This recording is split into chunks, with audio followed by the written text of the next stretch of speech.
Hey, I'm Dr. Ranicki with Dr. Ranicki's Creating Wellness Center in Savannah, Georgia.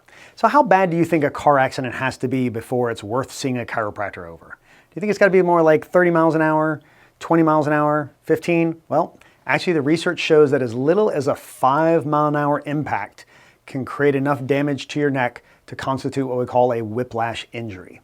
So with certain types of impacts, the head goes forward and then it whips back, and that whipping back starts to tear the main ligament along the front of the spine, and that is what we call a whiplash. And now all of the bones in your neck that should be in a nice C-shaped curve, so looking at it from the side, it would be more like that.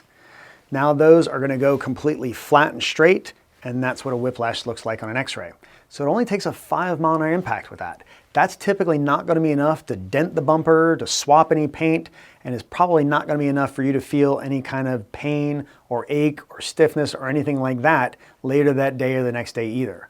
So if you're not going to feel any pain or anything, then why does it matter? Because now what's going to happen is that that ligament will heal back up, but instead of it healing back up with the bones in that curve like this, it heals up with the bones like this, and now that's going to stay there. And that is going to lead to long-term chronic problems. So not within the next day or two, or next month or two, or even year or two, but probably in about 15 to 20 years, you're going to start to notice, man, why is my neck bothering me so much? I can't think of anything that I did, yet I just feel so much problem here in my neck all the time, and I feel it's so tight and stiff and I can't get comfortable. It's because these problems degenerate. They get worse with time. But it's not typically symptomatic in the beginning. There's going to be a long period where there aren't any symptoms as your body is trying to adapt to it. It's trying to fix it and repair it. When it can't fix it and repair it, then it says, okay, now how can we adapt to make this something we can handle? And it's only once it gets to the point where it says, I've tried, I failed, I can't adapt to it, I can't fix it. Now you need to know that we're really messed up and we're in a really bad situation. And now all of a sudden, here comes this pain seemingly out of the blue and from nowhere. And yet it was all from some car accident that happened a long, long time ago.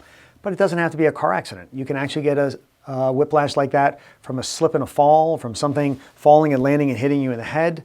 All it takes is something that makes the head suddenly whip and move like that, and then you can wind up creating that damage to the ligaments that do that. So even if it's not been a very significant accident, even if it was already a few years ago, even if you feel fine now, I would still encourage you that if you've been in a car accident, to get seen and get evaluated by a chiropractor to see what is actually really happening inside of you. If everything looks good, you got a good curve, everything looks just right, fine, wonderful. We love hearing that. But if there is a problem, we'd certainly like to be able to help you to get that corrected long before it gets to the point where things are too late and the disc is degenerated and there's not much that can be done for you anymore at that point.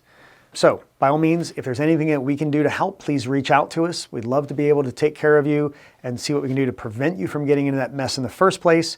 But if you've already gotten yourself there, then certainly please let us know. We'll be happy to help you out and see what we can do to make things as good as is still possible for you. So thanks for listening and for your attention. I'm Dr. Ranicki with Dr. Ranicki's Creating Wellness Center. Please feel free to share any comments, thoughts, feedback, or questions below.